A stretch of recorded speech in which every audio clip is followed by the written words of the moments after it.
اللہ جیتا میری صاحب جو کہ عقیدت کے پھول چھاور کر رہے تھے. اب میں ان اشعار کی جھربٹ میں دعوت خطاب دیتا ہوں اپنے ساز مکرم جناب علامہ نصیر احمد بابر صاحب کو، جو کہ خصوصی طور پر تشریف لائے ہیں محل القرآن انٹرنیشنل عمان سے.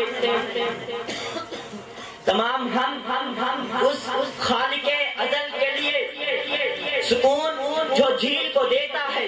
کمل کے لیے، اور انہی کے نام سے کرتا ہوں ابتدائے کلام جن کے نام فرشتوں نے بھی سنبھل کے لیے.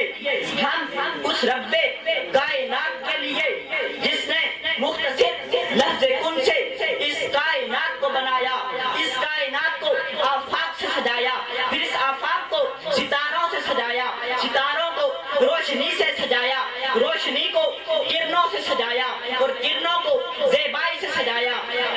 رانائی کو زیبائی سے سجایا، زیبائی کو ایمان سے سجایا، ایمان کو اخلاق سے سجایا، اور اخلاق کو قرآن سے سجایا، اور قرآن کو صاحب قرآن سے سجایا، اور صاحب قرآن کو قد جاءکم من اللہ کے نور سے سجایا. اور پھر میں کیوں نہ کہوں کہ جلوائے دور نظر آتا ہے، پاس اور دور نظر آتا ہے. میں جب بھی انہیں تصور میں لاتا ہوں مجھے نور ہی نور نظر آتا ہے. اور آیا چاند سورج میں تیری تجلی، اور ستاروں کو میں تیری ضیا کملی والے، تیرا شان شان الہی کا مظہر، تیرا نور نور